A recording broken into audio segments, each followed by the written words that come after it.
Fast food ಉದ್ಯಮದಲ್ಲಿ ಹಲ್ದಿರಾಮ್ ಅನ್ನೋದು ಬಿಕಾರ್ನೇನ್ ಭುಜ ಬಿಲಿಯನ್ ಗಟ್ಟಲೆ ಬೆಲೆ ಬಾಳುವಂತಹ ರೋಚಕ ಕಥೆ. ಆ ಕಂಪನಿಯ ದೊಡ್ಡ ಭಾಗ ಈಗ ಮಾರಾಟಕ್ಕಿದೆ ಅನ್ನುವಂತಹ ಸುದ್ದಿ ಉದ್ಯಮ ವಲಯದಲ್ಲಿ ಕುತೂಹಲ ಮೂಡಿಸಿದೆ. ಹಾಗಾದ್ರೆ ಹಲ್ದಿರಾಮ್ ಕಂಪನಿಯ ಈ ಪಾಲನ್ನ ಯಾರು ಖರೀದಿ ಮಾಡ್ತಾ ಇದ್ದಾರೆ? ಹಲ್ದಿರಾಮ್ ತನ್ನ ಪಾಲನ್ನ ತ್ಯಜಿಸೋದಕ್ಕೆ ಬಲವಾದ ಕಾರಣಗಳೇನಾದ್ರೂ ಇವೆಯಾ? ಭಾರತೀಯ ತಿಂಡಿಗಳ ಮಾರುಕಟ್ಟೆಯಲ್ಲಿ ದೊಡ್ಡ ಸ್ಥಾನವುಳ್ಳ ಹಲ್ದಿರಾಮ್ ಇಂತಹದೊಂದು ನಿರ್ಧಾರಕ್ಕೆ ಬರುವುದರ ಹಿಂದಿನ ಮರ್ಮ ಏನು? ಅದು 1919ರ ಮಾತು. ರಾಜಸ್ಥಾನದ ಬಿಕಾನೇರ್ನಲ್ಲಿ ಹೆಚ್ಚಿನ ಮಕ್ಕಳೆಲ್ಲ ಶಾಲೆಯಿಂದ ಬಂದವರೇ ಸ್ನೇಹಿತರೊಂದಿಗೆ ಆಡಲು ಹೋಗ್ತಾ ಇದ್ರೆ ಆ ಒಬ್ಬ 12 ವರ್ಷದ ಹುಡುಗ ತನ್ನ ತಂದೆಗೆ ಭುಜಿಯಾ ವ್ಯವಹಾರದಲ್ಲಿ ನೆರವಾಗ್ತಾ ಇದ್ದ. ಆ ಹುಡುಗ ಗಂಗಾ ಬಿಷನ್ ಅಗರ್ವಾಲ್ ಮುಂದೆ 1937ರಲ್ಲಿ ಸ್ಥಾಪಿಸಿದ ಕುರುಕಲು ತಿಂಡಿ ತಯಾರಿಕಾ ಕಂಪನಿ ಹಲ್ದಿರಾಮ್ ದೇಶ ವಿದೇಶಗಳಲ್ಲಿ ಹೆಸರಾಯಿತು ಅನ್ನೋದು ಈಗ ಇತಿಹಾಸ. ಸ್ವತಃ ಗಂಗಾ ಬಿಷನ್ ಅಗರ್ವಾಲ್ ಅವರನ್ನು ಜನರು ಹಲ್ದಿರಾಮ್ಜಿ ಅಂತಾನೆ ಕರೆಯುವಷ್ಟರ ಮಟ್ಟಿಗೆ ಅದು ಮನೆ ಮಾತಾಗೋಯ್ತು. ಹಲ್ದಿರಾಮ್ ಅವರ ಕುಟುಂಬ ಮಾತ್ರನೇ ಬಿಕಾನೇರ್ನಲ್ಲಿ ಭುಜಿಯಾ ವ್ಯವಹಾರ ಮಾಡ್ತಾ ಇತ್ತು ಅಂತೇನೂ ಅಲ್ಲ. ಹಲ್ದಿರಾಮ್ ಹುಟ್ಟೋ ಮೊದಲೇನೆ ಅನೇಕ ಮಿಠಾಯಿ ತಯಾರಕರು ಬಿಕಾನೇರ್ನಲ್ಲಿ ಭುಜಿಯಾ ತಯಾರಿಸೋದಿಕ್ ಪ್ರಾರಂಭಿಸಿದ್ರು. ಆದ್ರೆ ಹಲ್ದಿರಾಮ್ ಭುಜಿಯಾ ತಯಾರಿಸೋದಿಕ್ ಆಯ್ಕೆ ಮಾಡಿದಂತಹ ಸೂತ್ರ ಎಷ್ಟು ಜನಪ್ರಿಯವಾಗಿತ್ತು ಅಂತ ಅಂದ್ರೆ ಅದು ಯಶಸ್ಸಿನ ಹಾದಿಯಲ್ಲಿ ಹಿಂದೆ ತಿರುಗಿ ನೋಡಿದ್ದೇ ಇಲ್ಲ. ಜನರು ಅವರ ಈ ಭುಜಿಯಾವನ್ನು ತುಂಬಾ ಇಷ್ಟಪಟ್ರು. ಇವತ್ತು ಹಲ್ದಿರಾಮ್ ತಿಂಡಿಗಳನ್ನ ಭಾರತದಲ್ಲಿ ಮಾತ್ರ ಅಲ್ಲದೆ ಸಿಂಗಾಪುರ ಮತ್ತು ಅಮೆರಿಕದಂತಹ ದೇಶಗಳಲ್ಲಿಯೂ ಮಾರಾಟ ಮಾಡಲಾಗುತ್ತೆ. 1937ರಲ್ಲಿ ಬಿಕಾನೇರ್ನಲ್ಲಿ ಒಂದು ಸಣ್ಣ ಅಂಗಡಿ ಮೂಲಕ ಶುರುವಾಗಿದ್ದ ಹಲ್ದಿರಾಮ್ ಕಂಪನಿ ಇವತ್ತು ಸುಮಾರು 90,000 ಕೋಟಿ ಮೌಲ್ಯದಾಗ ಬೆಳೆದು ನಿಂತಿದೆ. ಈಗ ಸುದ್ದಿ ಏನು ಅಂತ ಅಂದ್ರೆ ಹಲ್ದಿರಾಮ್ ತನ್ನ ಕಂಪನಿಯಲ್ಲಿ ದೊಡ್ಡ ಪಾಲನ್ನ ಮಾರಾಟ ಮಾಡೋದಕ್ಕೆ ಯೋಚನೆ ಮಾಡ್ತಾ ಇದೆ. ಹಲ್ದಿರಾಮ್ ಸ್ನಾಕ್ಸ್ ಫುಡ್ ನಲ್ಲಿ ಪಾಲನ್ನ ಪಡೆಯೋದಕ್ಕೆ ಸ್ಪರ್ಧೆಯಲ್ಲಿ ಪೆಪ್ಸಿಕೋ ಸೇರಿದೆ ಅಂತ ದಿ ಎಕನಾಮಿಕ್ ಟೈಮ್ಸ್ ವರದಿ ಮಾಡಿದೆ. ಪೆಪ್ಸಿಕೋ ಪ್ರಧಾನ ಕಚೇರಿ ನ್ಯೂಯಾರ್ಕ್ ನಲ್ಲಿದೆ. ಹಲ್ದಿರಾಮ್ ಒಡೆತನ ಹೊಂದಿರುವಂತಹ ಅಗರ್ವಾಲ್ ಕುಟುಂಬದೊಂದಿಗೆ ಪೆಪ್ಸಿಕೋ ಅಧಿಕಾರಿಗಳು ಕಳೆದ ಕೆಲವು ದಿನಗಳಿಂದ ಪಾಲು ಖರೀದಿಯ ಬಗ್ಗೆ ಮಾತುಕತೆಯನ್ನು ಶುರು ಮಾಡಿದ್ದಾರೆ ಅಂತ ಹೇಳಲಾಗಿದೆ. ಮಾತುಕತೆಗಳು ಇನ್ನೂ ಆರಂಭಿಕ ಹಂತದಲ್ಲಿವೆ. ಇಂಡಿಯಾ ಟುಡೇ ವರದಿಯ ಪ್ರಕಾರ ಒಪ್ಪಂದ ಅಂತಿಮಗೊಳ್ಳದೇನೂ ಇರಬಹುದು, ಆದ್ರೆ ಪ್ರಯತ್ನಗಳು ಮುಂದುವರೆದಿವೆ ಅಂತ ಹೇಳಲಾಗಿದೆ. ಅಗರ್ವಾಲ್ ಕುಟುಂಬ ಮೊದಲ ಬಾರಿಗೆ ಬಾಹ್ಯ ಹೂಡಿಕೆದಾರರನ್ನ ಕರೆತರಲು ನೋಡ್ತಾ ಇರುವ ಕಾರಣ ಹಲ್ದಿರಾಮ್ಗಾಗಿ 85,000ದಿಂದ 90 ಕೋಟಿ ರೂಪಾಯಿ ಮೌಲ್ಯವನ್ನ ಬಯಸ್ತಾ ಇದೆ. ಹಲ್ದಿರಾಮ್ನಲ್ಲಿ 10% 15% ಪಾಲನ್ನ ಪಡೆಯೋದಿಕ್ಕೆ ಟೆಮಾಸೆಕ್ ಮತ್ತೆ ಅಲ್ಫಾ ವೇವ್ ಗ್ಲೋಬಲ್ ಈಗಾಗಲೇ ಬೈಂಡಿಂಗ್ ಕೊಡುಗೆಗಳನ್ನ ಸಲ್ಲಿಸಿವೆ. ಕಳೆದ ತಿಂಗಳು ಈ ಕೊಡುಗೆಗಳನ್ನ ನೀಡಲಾಗಿದ್ದು ಕಂಪನಿಗಳು ಮಾತುಕತೆಯ ಮುಂದುವರೆದ ಹಂತದಲ್ಲಿವೆ. ವರದಿಯ ಪ್ರಕಾರ $1 ಬಿಲಿಯನ್ ಗಿಂತಲೂ ಹೆಚ್ಚಿನ ಸಂಭಾವ್ಯ ಹೂಡಿಕೆ ಪ್ರಸ್ತಾಪವನ್ನ ಟೆಮಾಸೆಕ್ ಇಟ್ಟಿದೆ. ಹಲ್ದಿರಾಮ್ 500ಕ್ಕೂ ಹೆಚ್ಚು ರೀತಿಯ ಉತ್ಪನ್ನಗಳನ್ನ ನೀಡ್ತಾ ಇದೆ. ಕಂಪನಿ ಸುಮಾರು 150 ರೆಸ್ಟೋರೆಂಟ್ಗಳನ್ನ ಹೊಂದಿದೆ. ಹಲ್ದಿರಾಮ್ನ ಉತ್ಪನ್ನಗಳು 100ಕ್ಕೂ ಹೆಚ್ಚು ದೇಶಗಳಲ್ಲಿ ಮಾರಾಟ ಆಗ್ತವೆ.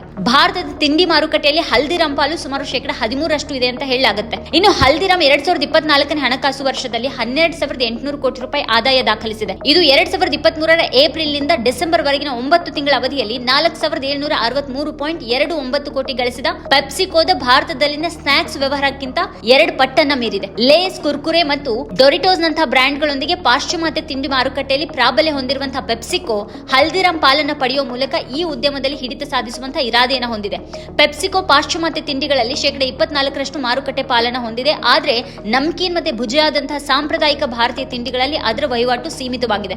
ಐಎಂಎಆರ್ಸಿ ಗ್ರೂಪ್ ಪ್ರಕಾರ 2023ರಲ್ಲಿ 42,694.9 ಕೋಟಿ ರೂಪಾಯಿ ಮೌಲ್ಯದ ಭಾರತೀಯ ತಿಂಡಿ ಮಾರುಕಟ್ಟೆ 2032ರ ವೇಳೆಗೆ 95,521.8 ಕೋಟಿ ರೂಪಾಯಿ ಬೆಳೆಯುವ ನಿರೀಕ್ಷೆ ಇದೆ. ಬಾಲಾಜಿ, ಬಿಕನೇರ್ವಾಲಾ ಮತ್ತೆ ಬಿಕಾಜಿ ಫುಡ್ ನಂತಹ ಹಲವಾರು ಪ್ರಾದೇಶಿಕ ಕಂಪನಿಗಳು ಹಲ್ದಿರಾಮ್ ಜೊತೆಗೆ ಪೈಪೋಟಿ ನಡೆಸಿವೆ. ಈ ಪ್ರಾದೇಶಿಕ ಬ್ರ್ಯಾಂಡ್ಗಳು ಸಾಮಾನ್ಯವಾಗಿ ಕಡಿಮೆ ಬೆಲೆ, ನೇರ ವಿತರಣೆ ಮತ್ತು ಉತ್ತಮ ಚಿಲ್ಲರೆ ವ್ಯಾಪಾರಿ ಲಾಭವನ್ನು ನೀಡೋದ್ರಿಂದ ಪೆಪ್ಸಿಕೋದಂತಹ ಬಹುರಾಷ್ಟ್ರೀಯ ಕಂಪನಿಗಳಿಗೆ ಸವಾಲಾಗಿವೆ. ಪೆಪ್ಸಿಕೋ ಇಂಡಿಯಾ ತನ್ನ ಸ್ನಾಕ್ಸ್ ವಿಭಾಗವನ್ನು ವಿಸ್ತರಿಸಬೇಕಾದಂತಹ ಒತ್ತಡದಲ್ಲಿದೆ. ಹಾಗಾಗಿ ಹಲ್ದಿರಾಮ್ ಜೊತೆಗೆ ವ್ಯವಹಾರ ಕುದುರಿಸುವಂತಹ ಅದರ ಯತ್ನಗಳು ಜಾರಿಯಲ್ಲಿವೆ. ಈಗ ಪ್ರಶ್ನೆ ಏನು ಅಂತ ಅಂದ್ರೆ ಹಲ್ದಿರಾಮ್ ತನ್ನ ಪಾಲನ್ನ ಮಾರಾಟ ಮಾಡಬೇಕಾ ಅನ್ನೋದು. ಇದು ಯಾಕೆ ನಡೀತಾ ಇದೆ? ಹಲ್ದಿರಾಮ್ ತನ್ನ 51ಕ್ಕಿಂತ ಹೆಚ್ಚು ಪಾಲನ್ನ ಮಾರಾಟ ಮಾಡೋದಕ್ಕೆ ಯೋಚಿಸ್ತಾ ಇದೆ. ಅಂದ್ರೆ ಕಂಪನಿ ತನ್ನ ನಿಯಂತ್ರಣವನ್ನ ಬೇರೆಯವರಿಗೆ ನೀಡಲು ತಯಾರಾಗಿದೆ. ಈ ಹಿಂದೆಯೂ ಕೂಡ ಇದ್ರ ಬಗ್ಗೆ ಸಾಕಷ್ಟು ಚರ್ಚೆ ನಡೆದಿತ್ತು. ಮೊದಲು ಟಾಟಾ ಕನ್ಸ್ಯೂಮರ್ ಪ್ರಾಡಕ್ಟ್ಸ್ ಹಲ್ದಿರಾಮ್ ಪಾಲನ್ನ ಖರೀದಿಸುವಂತ ಯತ್ನದಲ್ಲಿದೆ ಅಂತ ಹೇಳಲಾಗಿತ್ತು. ಆದ್ರೆ ಅಂತಹ ಸುದ್ದಿಗಳನ್ನ ಅದು ಕಡೆಗೆ ನಿರಾಕರಿಸಿತು. ಮಿಂಟ್ ಪತ್ರಿಕೆ ಇತ್ತೀಚಿನ ವರದಿಯ ಪ್ರಕಾರ ಅಗರ್ವಾಲ್ ಕುಟುಂಬ ಹಲ್ದಿರಾಮ್ಸ್ ನಲ್ಲಿನ ನಿಯಂತ್ರಣ ಪಾಲನ್ನ ಮಾರಾಟ ಮಾಡೋದಕ್ಕೆ ಬಯಸ್ತಾ ಇಲ್ಲ. ಅಂದ್ರೆ ಅದು 51% ಪಾಲನ್ನ ಮಾರಾಟ ಮಾಡೋದಕ್ಕೆ ಬಯಸ್ತಾ ಇಲ್ಲ. ಆ ವರದಿಯ ಪ್ರಕಾರ ಸಣ್ಣ ಪಾಲನ್ನ ಮಾರಾಟ ಮಾಡೋದಕ್ಕೆ ಮಾತುಕತೆ ನಡೀತಾ ಇದೆ. ಬಿಸಿನೆಸ್ ಸ್ಟ್ಯಾಂಡರ್ಡ್ ವರದಿಯ ಪ್ರಕಾರ ಹಲ್ದಿರಾಮ್ ಗ್ರೂಪ್ ನ ಪುನರ್ರಚನೆಯ ನಂತರ ಶೇರ್ ಮಾರಾಟದ ಮಾತುಕತೆ ಪ್ರಾರಂಭ ಆಯಿತು. ಕಳೆದ ವರ್ಷ ಕಂಪನಿಯ ನಾಗ್ಪುರ ಮತ್ತೆ ದೆಹಲಿ ವ್ಯವಹಾರಗಳು ವಿಲೀನಗೊಂಡ ನಂತರ Haldiram snacks food private limited ಅನ್ನ ರಚಿಸಲಾಯಿತು. ಹಲ್ದಿರಾಮ್ನ ದೆಹಲಿ ವ್ಯವಹಾರವನ್ನ ಮನೋಹರ್ ಅಗರ್ವಾಲ್ ಮತ್ತೆ ಮಧುಸೂದನ್ ಅಗರ್ವಾಲ್ ನೋಡ್ಕೊಳ್ತಾ ಇದ್ರೆ ನಾಗ್ಪುರ ವ್ಯವಹಾರವನ್ನ ಕಮಲ್ ಕುಮಾರ್ ಶಿವ, ಕಿಶನ್ ಅಗರ್ವಾಲ್ ನಿರ್ವಹಿಸ್ತಾ ಇದ್ದಾರೆ. ಮಾಧ್ಯಮ ವರದಿಗಳ ಪ್ರಕಾರ ಹಲ್ದಿರಾಮ್ ಹೊಸ ಹೂಡಿಕೆಯ ಮೂಲಕ ತನ್ನ ಕಾರ್ಯಾಚರಣೆಯನ್ನು ವಿಸ್ತರಿಸೋದಕ್ಕೆ ಬಯಸಿದೆ. ಕಳೆದ ವರ್ಷ ನವೆಂಬರ್ನಲ್ಲಿ ಕೋಲ್ಕತ್ತಾ ಮೂಲದ ಹಲ್ದಿರಾಮ್ ಭುಜಿಯಾವಾಲಾ ತನ್ನ ಕೆಲವು ಪಾಲನ್ನ ಭಾರತ್ ವ್ಯಾಲ್ಯೂ ಫಂಡ್ಗೆ ಮಾರಾಟ ಮಾಡುವ ಮೂಲಕ 235 ಕೋಟಿ ರೂಪಾಯಿ ಸಂಗ್ರಹಿಸಿತ್ತು. ನಮ್ಮ ಕಾರ್ಯಕ್ರಮಗಳನ್ನ ನೀವು ನೋಡ್ತಾ ಇದ್ರೆ ನಮ್ಮ ಚಾನೆಲ್ ಅನ್ನ ಸಬ್ಸ್ಕ್ರೈಬ್ ಮಾಡಿ, ಪಕ್ಕದ ಬೆಲ್ ಐಕಾನ್ ಒತ್ತಿ ನಮ್ಮನ್ನ ಬೆಂಬಲಿಸಿ. ಹಾಗೆ ನಮ್ಮ ಕಾರ್ಯಕ್ರಮಗಳನ್ನ ಲೈಕ್ ಮಾಡಿ, ಕಮೆಂಟ್ ಮಾಡಿ, ಅದನ್ನ ಬೇರೆಯವರಿಗೂ ವಾಟ್ಸ್ಆಪ್ ಮೂಲಕ ಶೇರ್ ಮಾಡಿ. ನೀವು ಹೀಗೆ ಮಾಡಿದಾಗ ನಮ್ಮ ಚಾನೆಲ್ ಇನ್ನಷ್ಟು ಮತ್ತಷ್ಟು ಜನರಿಗೆ ತಲುಪಲು ನೀವು ನಮ್ಮೊಂದಿಗೆ ಸಹಕರಿಸಿದ ಹಾಗಾಗುತ್ತೆ. ಇದು ನೀವು ಯಾವುದೇ ಖರ್ಚಿಲ್ಲದೆ ಕೆಲವೇ ಸೆಕೆಂಡುಗಳಲ್ಲಿ ನೀಡಬಹುದಾದ ಸಹಕಾರ. ಧನ್ಯವಾದಗಳು.